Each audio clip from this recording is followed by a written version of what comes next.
Hi students, I am Navita Banu. Creating an inclusive school subject பார்த்துட்டு இருக்கோம். அதுல types of disability first unitல பார்த்துட்டு இருக்கோம். இப்போ இதுல வந்து ஒரு டைப் தான் மோட்டார் டிசபிலிட்டி அப்படின்றது. இந்த டைப்பை பத்தி நம்ம இன்னைக்கு பார்க்கலாம். மோட்டார் டிசபிலிட்டி அப்படின்றது என்னன்னு பார்த்தீங்கன்னா partial or total loss of function of a body part, usually a limb or limbs. அதாவது ஒரு உடல்ல வந்து பார்த்தீங்கன்னா டோட்டல் லாஸ் ஆஃப் ஃபங்க்ஷன் ஃபுல்லாகவே வந்து பாதிக்கப்பட்டிருக்கும். அது மேக்சிமம் பார்த்தீங்கன்னா நம்மளோட கைகளும் கால்களும் சேர்ந்ததாக இருக்கும். கைகளில் கால்களில் உணர்ச்சி இல்லாமலோ இல்லை வந்து நரம்பியல் ரீதியாகவோ பாதிக்கப்படுறது தான் என்னன்னு சொல்லுவாங்க, மோட்டார் டிசபிலிட்டி அப்படின்னு சொல்லுவாங்க. இதில் வந்து ரெண்டு விதமாக பாதிப்பு ஏற்படும். ஒன்று வந்து லாஸ் ஆஃப் லிம்ஸ், கை கால்கள் வந்து இழப்பு, அதாவது due to genetic disorders limbs may not be performed properly. Genetic டிஸார்டர்னால கை கால்கள் வந்து சரியாக செயல் இல்லாமல் இருக்கிறது. Due to accidents or diabetes, ஆக்சிடென்ட்டாலேயோ இல்லை டயபெட்டிக் சுகர்னாலேயோ வந்து கை கால்களில் இல்லை கால்கள் வந்து அந்த விரல்கள் எடுத்திருப்பாங்க, இல்லை காலையே வந்து சுகர்னாலே எடுப்பாங்க இல்லையா, அதெல்லாமே இதில் சொல்லலாம். இன்னொரு வகை பார்த்தீங்கன்னா limbs could not function properly due to neurological disorder in spite of having limbs. அதாவது நரம்பியல் கோளாறினால ஏற்படக்கூடிய ப்ராப்ளம். இதில் பார்த்தீங்கன்னா வேரியஸ் டைப்ஸ் இருக்கு உங்களுக்கு. ஃபர்ஸ்ட் ஒன் இஸ் பேராப்ளீகியா, ஈரங்கவாதம் அல்லது கால்கள் வாத முடக்கம், பாதவாதம் அப்படின்னு சொல்லுவாங்க. இது வந்து பார்த்தீங்கன்னா உங்களுக்கு கால்களில் வாத முடக்கம் ஏற்படக்கூடியதுனால இந்த பேராப்ளீகியா வரும். அதுக்கப்புறம் டிஸ்ஃபங்க்ஷனல் அப்பர் லிம்ஸ் அப்படின்றது செயலற்ற மேல் மூட்டு இருக்கு இல்லையா கால்களில், அதில் வந்து செயல் இல்லாமல் இருக்கிறது. குவாட்ரப்ளீகியா, it is a paralysis caused by illness or injury, அதாவது முடக்கம் அப்படின்னு சொல்லுவாங்க இல்லையா, அந்த முடக்கத்தினால ஏற்படக்கூடிய ப்ராப்ளம் குவாட்ரப்ளீகியா அப்படின்றது. அதுக்கு இன்னொரு பேர் பார்த்தீங்கன்னா டீட்ரப்ளீகியா அப்படின்னு சொல்லுவாங்க. நெக்ஸ்ட் ஒன் இஸ் ஹிம்ப்ளீகியா, ஒரு பக்கம் செயலற்று போகக்கூடிய வாத நோய் அப்படின்னு சொல்லலாம். இது பார்த்தீங்கன்னா it occurs due to cerebral stroke, பெருமூளை பக்கவாதம் இருக்கும் இல்லையா, அதனால ஏற்படக்கூடிய ப்ராப்ளம். அதாவது ரைட் சைடில் வந்து நமக்கு பிளட் கிளாட் ஏற்பட்டுச்சுன்னா லெஃப்ட் சைடு இருக்க கையும் சரி காலும் சரி செயலற்று போகும். அதே போல் லெஃப்ட் சைடில் இருக்கிற பிரெயினில் வந்து டியூமரோ இல்லை கிளாட்டோ ஏற்பட்டுச்சுன்னா ரைட் சைடில் இருக்கிற கையும் காலும் வந்து செயலற்று போகும். இதுதான் வந்து ஹெமிப்ளீகியா அப்படின்னு சொல்லுவாங்க. ஹெமிப்ளீகியா வர்றவங்களுக்கு பார்த்தீங்கன்னா அவங்களுக்கு நம்ம வந்து ஊன்றுகோல், அப்புறம் ஆர்டிஃபிஷியல் லிம்ஸ், அதாவது செயற்கை கால்கள் இல்லைனா கைகள், அதுக்கப்புறம் யூஸ் ஆஃப் வீல் சேர்ஸ், இந்த மாதிரி எல்லாமே நம்ம கொடுக்கலாம். அதே போல் வந்து அவங்களுக்கு நிறைய எக்ஸசைசஸ் ப்ராக்டிசஸ் இது எல்லாமே நம்ம கொடுக்கும்போது இந்த ப்ராப்ளம் வந்து க்யூர் ஆக வாய்ப்பு இருக்குது. அடுத்தது நம்ம பார்க்க போகிற டைப் ஆஃப் டிசபிலிட்டி வந்து ஃபிசிக்கலி ஹேண்டிகேப்ட், உடல் ஊனமுற்றோர் அப்படின்னு சொல்லலாம். உடல் ஊனமுற்றோர் அப்படின்றது பார்த்தீங்கன்னா உங்களுக்கு பை பர்த்லேயே கூட வரலாம், இல்லைனா பை ஆக்சிடெண்ட்டில் கூட வரலாம். ஃபார் எக்ஸாம்பிள் சொல்லப்போனால் அவங்களுக்கு வந்து போலியோ அட்டாக் ஆகிறதுனால இந்த ப்ராப்ளம் வரும். If any part of our body becomes inactivated it is called physically challenged. அதாவது நம்ம பார்ட் ஆஃப் பாடியில் ஏதாவது ஒரு பார்ட் இல்லாமல் போகிறது வந்து ஃபிசிக்கலி சேலஞ்ச் அப்படின்னு சொல்லலாம். இந்த மாதிரியான குழந்தைங்க பார்த்தீங்கன்னா வீட்டிலையும் சரி சொசைட்டிலையும் சரி அவங்கள வந்து நம்ம ஊக்கப்படுத்தி அவங்கள வந்து மேலே கொண்டு வரலாம். அவங்கள வந்து மற்ற சாதாரண குழந்தைங்க கூடவே அவங்களுக்கு எஜுகேஷன் கொடுக்கலாம். அவங்களுக்கு ஸ்பெஷல் ஸ்கூல் ஸ்பெஷல் டீச்சர்ஸ்லாம் தேவையில்லை, நார்மலான குழந்தைங்க கூடவே அவங்க வந்து சாதாரணமாக படிக்கலாம். அதுக்கப்புறம் அவங்களுக்கு common symptoms of physically challenged அதை பார்க்கலாம். உடல் ஊனமுற்றோரின் அறிகுறிகள் என்னெல்லாம் அப்படின்ட்டு. First one is non cooperation of body organs with its movements. உடல் உறுப்புகளில் இயக்கங்களில் ஒத்துழைப்பு இன்மை. உடல் உறுப்புகளின் இயக்கங்களில் ஒத்துழைப்பு இன்மை, அதாவது அவங்க கையில் காலில் இல்லை வேறு ஏதாவது பார்ட் ஆஃப் பாடியில் ஒத்துழைப்பு இல்லாமல் இருக்கிறது. அதுக்கப்புறம் பெயின் இன் ஜாயிண்ட்ஸ் வைல் மூவிங், அதாவது ஃபார் எக்ஸாம்பிள் சொல்லணும்னா மூட்டு வலி சொல்லலாம். மூட்டு வலி இருக்கும்போது அவங்களுக்கு வந்து ஒரு இடத்துல இருந்து இன்னொரு இடத்துக்கு சாதாரணமாக நடந்து போக முடியாது. Next struggle in sitting, getting up and walking. நடக்கிறதுக்கு ஒரு இடத்துல உட்கார, அதுக்கப்புறம் எழுந்திருக்க கூட அவங்களுக்கு வந்து சிரமம் ஏற்படும்.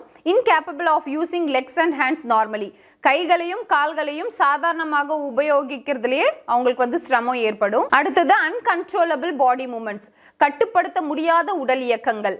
அவங்களாலேயே அவங்க கைகளையோ கால்களையோ இருக்கிற இயக்கங்கள் வந்து அவங்களுக்கு கட்டுப்படுத்த முடியாது. கெட்டிங் டயர்ட் ஈஸிலி, சோர்வு, அதிகப்படியான சோர்வு ஏற்படுவது. டிலே இன் ஆக்டிவிட்டிஸ், செயல்களில் தாமதம், எல்லா விதமான செயல்களிலுமே தாமதம் ஏற்படும். Cheeks and fingers become blue in colour, blue கலரில் வந்து சீக்ஸ் கன்னங்களும் சரி, அதே போல் விரல்களும் சரி, நகங்களும் சரி இவங்களுக்கு நீல கலரில் மாறும். நீல கலரில் மாறுச்சுனாவே என்னன்னு சொல்லுவாங்க, அவங்களுக்கு வந்து அந்த குழந்தைக்கு ஏதோ ப்ராப்ளம் இருக்குது அப்படின்னு சொல்லுவாங்க. இன்ஃபீரியாரிட்டி காம்ப்ளெக்ஸ், தாழ்வு மனப்பான்மை, அவங்களுக்குள்ள ஒரு தாழ்வு மனப்பான்மை இருக்கும். சாதாரண குழந்தைங்க வந்து ரன்னிங் ரேஸில் மற்ற ஆக்டிவிட்டீஸில் அவங்க வந்து சேரும்போது இந்த மாதிரியான குழந்தைங்களை வந்து சேர முடியாததுனால அவங்களுக்குள்ள ஒரு தாழ்வு மனப்பான்மை இருக்கும்.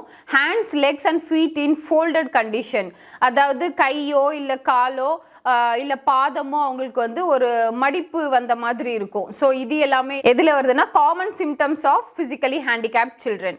நெக்ஸ்ட் நம்ம பார்க்க போகிறது டீச்சர்ஸ் அப்ரோச்சஸ், ஆசிரியரின் அணுகுமுறை. To strengthen the muscles exercise are given, அதாவது எக்ஸசைசஸ் இருக்கு இல்லையா, அந்த எக்ஸசைசஸ் எல்லாமே நம்ம பயிற்சி அவங்களுக்கு கொடுக்கணும், ப்ராப்பராக டீச்சராக கொடுக்கணும். To make the students participate in games of their choice, அவங்களுக்கு பிடித்தமான அவங்களால செய்யக்கூடிய அந்த விளையாட்டுகளில் நம்ம வந்து அவங்கள சேர்த்து விடலாம். Practices is given to write the correct shapes of letters, எழுத்து பயிற்சியில் வந்து நல்ல விதமாக நம்ம கொடுக்கலாம். Designing of school environment for their free movement, அதாவது ஸ்கூலில் இருக்கிற சூழலை வந்து அவங்களுக்கு ஏற்ற மாதிரி நம்ம மாற்றி அமைக்கலாம். Provide ramp instead of steps, படிகளுக்கு பதிலாக வளைவுகள், அதாவது ஸ்டெப்ஸ்க்கு பதிலாக நம்ம வந்து என்ன பண்ணலாம், லிஃப்ட், அதுக்கப்புறம் எஸ்கலேட்டர், இந்த மாதிரியெல்லாம் இந்த குழந்தைங்களுக்கு நம்ம யூஸ் பண்ணலாம். Provide facilities for inactive to reach the examination hall, தேர்வு எழுதக்கூடிய இடங்களுக்கு செல்வதுக்கும் சரி, அந்த குழந்தைங்க எக்ஸாம் எழுதுறதுக்கும் நம்ம வந்து அவங்களுக்கு ஹெல்ப் பண்ணலாம். Provide scribe facilities during examinations, scribe அவங்களுக்கு பதிலாக இன்னொருத்தங்க எழுதுறது, அவங்களுக்கு கையில் ப்ராப்ளம் இருக்குது அப்படின்னா அவங்க சொல்ல வேற ஒருத்தங்க எழுதுறது தான் ஸ்கிரைப்ஸ்.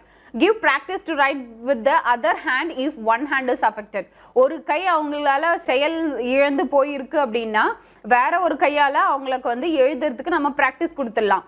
இப்போ ஃபார் எக்ஸாம்பிள் லைஃப் போயிட்டே இருக்கும்போது ஒரு டைமில் அவங்களுக்கு ஆக்சிடெண்ட் ஆகுது அப்படின்னா அவங்களுக்கு ரைட் ஹேண்டில் ஏதாவது அடிபட்டு அவங்களால எழுத முடியல, தூக்க முடியல, சாப்பிட முடியலன்னா அவங்களுக்கு என்ன பண்ணணும், நம்ம ஆல்டர்னேட்டாக அவங்களோட லெஃப்ட் ஹேண்ட்லேயே அவங்க சாப்பிட எழுத எல்லாமே ப்ராக்டிஸ் கொடுத்துட்டோன்னா அவங்க சீக்கிரமாக கற்றுக்குவாங்க. அதுக்கப்புறம் priority is given to these children in all educational activities to motivate them, எல்லா விதமான கல்வியிலும் சரி மற்ற விளையாட்டு செயல்களிலும் சரி அவங்கள வந்து நம்ம என்ன பண்ணணும், மோட்டிவேட் பண்ணணும், ஊக்கப்படுத்தணும். Identify individual talents, tapping their skills and motivating them to participate in co-curricular activities, அவங்களுக்கு வந்து எந்த co-curricular activityல அவங்களுக்கு இன்ட்ரெஸ்ட் இருக்குது, அவங்களால செய்ய முடியும் அப்படின்றத நம்ம தெரிஞ்சுக்கிட்டு அதுக்கான பயிற்சி நம்ம கொடுக்கலாம். அதுக்கப்புறம் train the parents to continue the muscle exercises given to the children in the school and in research center, அதாவது தசை பயிற்சி அப்படின்னு சொல்லுவாங்க. இந்த மசில் எக்ஸசைஸ், இந்த மாதிரியான எக்ஸசைஸ் அவங்களுக்கு வந்து ஸ்கூல்லையும் சரி வீட்லேயும் சரி செய்யறதுக்கு நம்ம வந்து சொல்லி கொடுக்கலாம். The teachers based on the training identify the disabled children by observation with the aid of resource teacher. The teacher helps these children for doctor consultation, அதாவது ரிசோர்ஸ் டீச்சர்ஸ் இருக்காங்களே, these teachers are one type of train teachers in inclusive education. இந்த மாதிரியான teachers கிட்ட இருந்து நம்ம என்ன பண்ணலான்னா சில ஐடியாஸ் வாங்கிக்கிட்டு அந்த குழந்தைங்களை வந்து நம்ம பார்த்துக்கலாம். அதே போல் டாக்டரோட கன்சல்டேஷனும் நம்ம வந்து எடுத்துக்கலாம். அதுக்கப்புறம் these children must be involve in games depending upon there ability, அவங்களுக்கு முடியக்கூடிய விளையாட்டுகளில் அவங்கள வந்து பங்கேற்க வைக்கலாம். Instructions are given to the parents for the proper use of equipments issued to these children during medical camps conducted by SSA, அதாவது அவங்களுக்கு தேவையான எக்யூப்மெண்ட்ஸ், இன்ஸ்ட்ருமெண்ட்ஸ், இந்த மாதிரி எல்லாமே அவங்களுக்கு வந்து வழங்கக்கூடிய அந்த மெடிக்கல் கேம்ப்ஸில் வந்து அவங்கள பங்கெடுத்துக்க வச்சு அவங்களுக்கு தேவையான எக்யூப்மெண்ட்ஸை நம்ம வாங்கி கொடுக்கலாம். SSA is Sarva Shiksha Abhiyan, that is free and compulsory education for primary education. Free இலவசமாகவும் இருக்கும், அதே போல் கட்டாய கல்வி அப்படின்னு சொல்லுவாங்க. 6 முதல் 14 வயதுக்கு உட்பட்ட குழந்தைகளுக்கு வந்து நம்ம அவங்களுக்கு சொல்லி அவங்கள வந்து எஜுகேஷன் கொடுக்கறது தான் இந்த சர்வ சிக்ஷா அபியான். அடுத்த டாபிக் நம்ம பார்க்க போகிறது சைக்காலஜிக்கல் ஆர் மென்டல் டிஸார்டர், உளவியல் கோளாறு அல்லது மனநோய் அப்படின்னு சொல்லலாம். இந்த மென்டல் இல்னஸ் அதாவது மனநோயால் பாதிக்கப்படுற குழந்தைகளை பற்றி நம்ம இப்போ பார்க்க போகிறோம். இதோட டெஃபினிஷன் பார்த்தீங்கன்னா a mental state of individual in which he or she expresses behaviors and experiences which are significantly deviant from those of normal persons who generally adheres to the rules and regulations of conduct, follows the normal codes and mores of the cultural group to which he belongs and thinks and acts racially. இதுதான் definition mental டிஸார்டருக்கு. அதாவது மனநோயால் பாதிக்கப்பட்ட குழந்தைங்க வந்து சாதாரண குழந்தைகளை விட அவங்களுடைய நடத்தையில் மாற்றங்கள் இருக்கும், அதுக்கப்புறம் அவங்களுடைய வேலைகள்லையும் மாற்றம் இருக்கும். இதுதான் வந்து psychological disorder. The behavior of a mentally ill person may be dangerous to himself or to the society in which he lives in. அவங்க செய்யக்கூடிய வேலைகள் அனைத்துமே வந்து பார்த்திங்கன்னா அவங்களுக்கும் அது வந்து ப்ராப்ளமாக இருக்கும். அதே போல் அவங்க வீட்டுக்கும் சரி சொசைட்டிக்கும் சரி அவங்க செய்யக்கூடிய செயல்கள் எல்லாத்துலேயுமே ப்ராப்ளம்ஸ் இருக்கும். இவங்க செயல்கள் பார்த்திங்கன்னா ஃப்ரீக்வெண்ட் இன்வாலன்ட்ரி ஆக்ஷன், அடிக்கடி விருப்பம் இல்லாத நடத்தை, மால் அட்ஜஸ்டட் பிஹேவியர் தவறான நடத்தை, எக்ஸ்ட்ரீம் எமோஷனல் ஸ்விங்ஸ் உணர்ச்சி கட்டுப்பாடின்மை, லோ செல்ஃப் எஸ்டீம் குறைவான சுயமரியாதை, கான்ஃப்ளிக்டிங் செல்ஃப் கான்செப்ட் முரண்பட்ட சுய கருத்து, வீக் கன்சைன்ஸ் பலவீனமான மனசாட்சி, இது எல்லாமே இந்த மாதிரி மனநோயால் பாதிக்கப்படுற குழந்தைங்களுக்கு இருக்கும். Highly indifferent to social norms சமூக விதிமுறைகளில் மிகவும் அலட்சியம், இண்டல்கிங் இன் இம்மாரல் ஆக்டிவிட்டீஸ் ஒழுக்கக்கேடான செயல்களில் ஈடுபடுவது, extreme selfishness with no social concern சமூக அக்கறையின்றி தீவிர சுயநலம், இது எல்லாமே இந்த மாதிரியான மென்டல் இல்னஸ் இருக்கிற குழந்தைங்க கிட்ட நம்ம பார்க்கக்கூடியது. அடுத்தது நம்ம பார்க்க போகிறது பேட்டர்ன்ஸ் ஆஃப் மென்டல் டிஸார்டர், முறைகள் என்னெல்லாம் பார்க்கலாம். The 4 patterns of abnormal behaviors are psychoneurosis, psychosomatic disorders, psychos personality behavioral disorders. சைக்கோநியூராசிஸ் அப்படின்றது ஒரு விதமான கவலைகள் அவங்களுக்குள்ள எப்பயுமே இருக்கும். சைக்கோசோமேட்டிக் டிஸார்டர்ஸ் அப்படின்றது மனநல கோளாறு அப்படின்னு சொல்லலாம். சைக்கோசஸ் அப்படின்றது மனநோய், அவங்களுக்கு எப்பயுமே ஒரு மனநோய் இருக்கும். பர்சனாலிட்டி பிஹேவியர் டிஸார்டர்ஸ் ஆளுமை நடத்தை கோளாறுகள் அப்படின்னு சொல்லலாம். இது எல்லாமே ஒன்னொன்னா நம்ம இப்போ பார்க்கலாம். ஃபர்ஸ்ட் பேட்டர்ன் சைக்கோநியூராசிஸ்ல என்னெல்லாம் வரும்னா, ஃபர்ஸ்ட் ஒன் ஆன்சைட்டி நியூரோசிஸ், அதீத பதற்றம் அப்படின்னு சொல்லலாம். எப்பயுமே ஒரு விதமான அதிகமான பதற்றம் அவங்களுக்குள்ள இருக்கும். ஃபோபிக் நியூரோசிஸ் ஒரு பொருளின் மீது பயம் அல்லது நிலைமை மீது பயம். இவங்கெல்லாம் பார்த்தீங்கன்னா சமூகத்தில் ஏற்படக்கூடிய எந்த விதமான ப்ராப்ளத்தையும் ஃபேஸ் பண்ணுறதுக்கே ஒரு விதமான பயம் அவங்களுக்குள்ளே இருக்கும். எல்லா ப்ராப்ளத்துக்குமே கண்டிப்பாக சொல்யூஷன் உண்டு. அந்த ப்ராப்ளத்தை வந்து நம்ம தைரியமாக ஃபேஸ் பண்ணக்கூடிய அந்த தன்மை அவங்களுக்கு இருக்காது. எப்பயுமே ஒரு விதமான பயம், ஒரு இடத்துக்கு போகணுன்னாலும் பயம், யாரையாவது பார்க்கணுன்னாலும் பயம், இந்த மாதிரி இருப்பாங்க. அதுக்கப்புறம் ஹிஸ்டரிக்கல் நியூராசிஸ் வெறித்தனமான செயல்கள், ஏதாவது ஒன்று செஞ்சே ஆகணும் அப்படின்ட்டு செய்யறது. நியூரோஸ்தீனிக் நியூராசிஸ் நரம்பியல் பிரச்சனைகள். டிப்ரெசிவ் நியூராசிஸ் மனச்சோர்வு உடையவர்கள். இவங்க எல்லாருமே எதில் வருவாங்கன்னு பார்த்தீங்கன்னா சைக்கோ நியூராசிஸில் வருவாங்க. நெக்ஸ்ட் பேட்டர்ன் வந்து சைக்கோசோமேட்டிக் டிஸார்டர்ஸ். இதில் வந்து எதெல்லாம் வரும்னு பார்த்தீங்கன்னா கார்டியோவாஸ்குலர் டிஸார்டர்ஸ் இருதய கோளாறு உடையவர்கள், கேஸ்ட்ரோ இன்டெஸ்டினல் டிஸார்டர்ஸ் இரைப்பை குடல் கோளாறுகள், ரெஸ்பிரேட்டரி டிஸார்டர்ஸ் சுவாச கோளாறுகள், ஸ்கின் டிஸார்டர்ஸ் தோல் நோய், ஜெனிட்டோ யூரினரி மரபணு கோளாறுகள். இந்த மாதிரியான நோய்கள் ஏற்பட்டாலும் கூட அவங்களுக்கு என்ன வரும், மனநோய் எப்பயுமே இருக்கும் அப்படின்னு சொல்கிறாங்க. ஃபார் எக்ஸாம்பிள் சொல்லணும்னா, இப்போ ஒரு குழந்தை வந்து கேன்சரில் அஃபெக்ட் ஆயிருக்கு அப்படின்னா அந்த குழந்தைக்கு வந்து நம்ம கொடுக்குறது தைரியத்தால் தான் என்ன ஆகும், அந்த குழந்தை வந்து ட்ரீட்மெண்ட்லேருந்தும் சரியாகும். அதே போல் அதுக்கு தேவையான எஜுகேஷனும் அது வந்து எடுத்துக்கும்.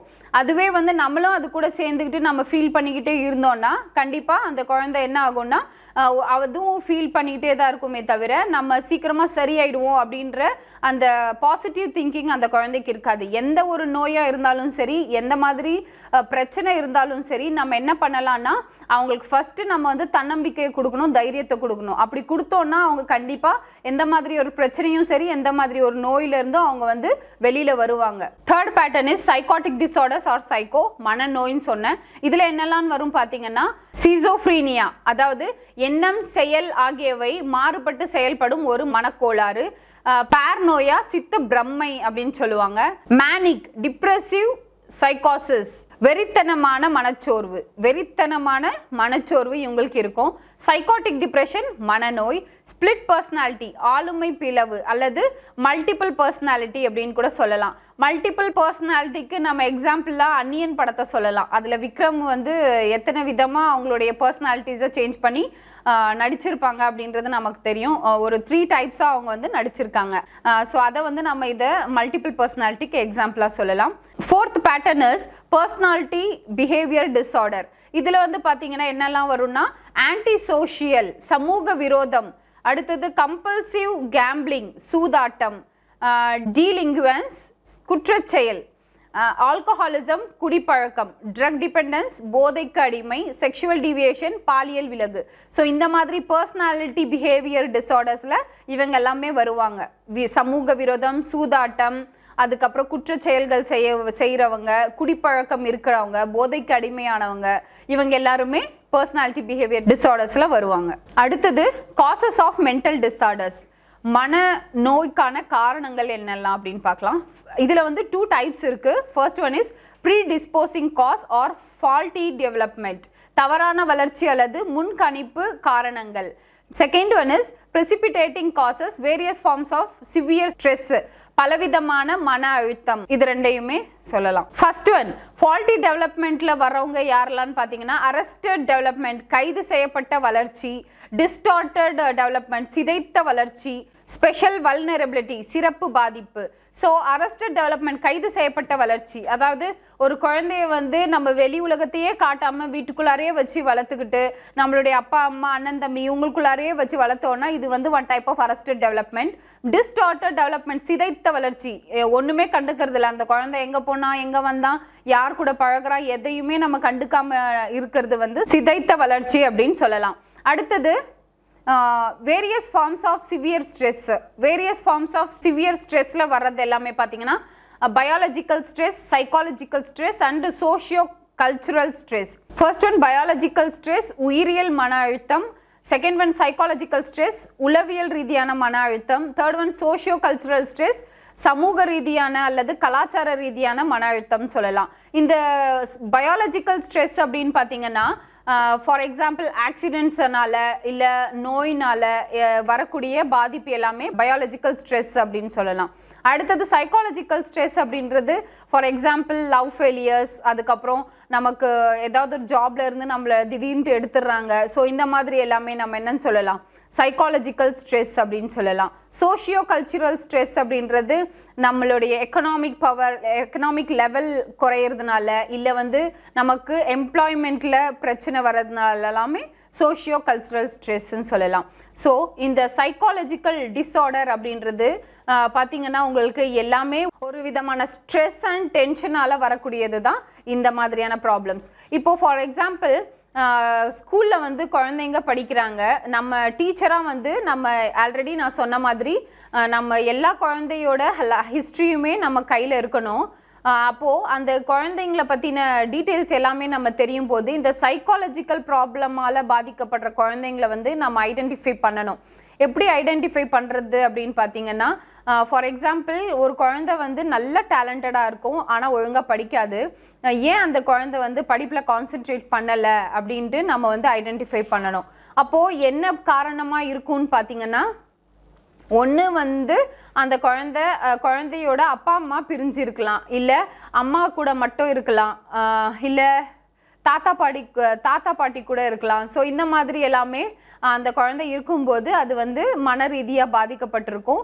அப்போ அந்த குழந்தைய கூப்பிட்டு நம்ம பேசணும், அதே போல் அவங்க பேரண்ட்ஸை கூப்பிட்டு நம்ம வந்து பேசலாம். ஸோ இதுதான் வந்து சைக்காலஜிக்கல் டிஸார்டர் அப்படின்னு சொல்கிறது. நெக்ஸ்ட் டாபிக் நம்ம பார்க்க போகிறது மல்டிபிள் டிசபிலிட்டி, பன்முக செயலாற்றல் குறைபாடு அப்படின்னு சொல்லலாம். பன்முக செயலாற்றல் குறைபாடு அப்படின்றது ஒன்றுக்கு மேற்பட்ட குறைபாடு உள்ள குழந்தைகள், இவங்கள தான் நம்ம மல்டிபிள் டிசேபிள் ஸ்டூடெண்ட்ஸ் அப்படின்னு சொல்கிறோம். இதில் பார்த்தீங்கன்னா ஒன்றிற்கு மேற்பட்ட குறைபாடுகளை கொண்டிருத்தல், அதாவது மோர் தேன் ஒன் டிசபிலிட்டி இந்த மாதிரியான குழந்தைங்களுக்கு இருக்கும். இதில் நம்ம பார்க்க போகிறது கேரக்டரிஸ்டிக்ஸ் ஆஃப் மல்டிபிள் டிசபிலிட்டி, பன்முக செயலாற்றல் குறைபாட்டின் இயல்புகள் என்னெல்லாம் பார்க்கலாம். First one 2 or more disability, அதாவது more than one disability. Additional disability அப்படின்றது ஃபார் எக்ஸாம்பிள் சொல்லணும்னா விஷுவல் இம்பேர்மெண்ட் இருக்கிற குழந்தைக்கு ஹியரிங் இம்பேர்மெண்ட்டும் கூடவே இருக்கிறது. அதுக்கப்புறம் ஸ்பீச் இம்பேர்மெண்ட் இருக்க குழந்தைக்கு ஹியரிங் இம்பேர்மெண்ட் கூடவே இருக்கிறது. இதுதான் வந்து அடிஷ்னல் டிசபிலிட்டி அப்படின்னு சொல்லுவாங்க. Next one, due to combined loss of 2 or more disabilities the rate and speed of learning is very low. ஒன்றிற்கு மேற்பட்ட குறைபாடுகள் இருக்கும்போது அவங்களுக்கு வந்து கற்றல்ல மிகவும் குறைவாக காணப்படுவாங்க. கற்றல்ல குறை இருக்கும் அப்படின்னு சொல்லலாம். அடுத்தது, communication is most significantly affected in children with multiple disability. அதாவது மற்றவங்க கிட்ட பேசுறதுக்கே ஒரு விதமான கூச்சம் அவங்களுக்கு எப்பயுமே இருக்கும். They will never talk with any one. அவங்க யார்கிட்டயுமே வந்து சரியா பேச மாட்டாங்க. அதுக்கப்புறம் some children with multiple disabilities have difficulty in body movements. உடல் இயக்கங்கள்ல வந்து அவங்களுக்கு செயலாற்றல் குறைவாக இருக்கும். Most children with multiple disabilities shows strange behaviors that are called self-stimulating behaviors. சினத்தை, ஒரு விதமான கோபம் எப்பயுமே வெளிப்படுத்துவாங்க. அவங்க வீட்லேயும் சரி, ஸ்கூல்லையுமே சரி, ஃப்ரெண்ட்ஸ் கிட்டேயும், பியர் குரூப் ஸ்டூடெண்ட்ஸ் கிட்டேயும், அப்படி இல்லைன்னா வீட்டில் பேரண்ட்ஸ் கிட்டேயும் அவங்க வந்து ஒரு விதமான கோபத்தை வந்து எப்பயுமே வெளிப்படுத்துவாங்க. அடுத்தது, deaf blind children shows disturbed sleep patterns.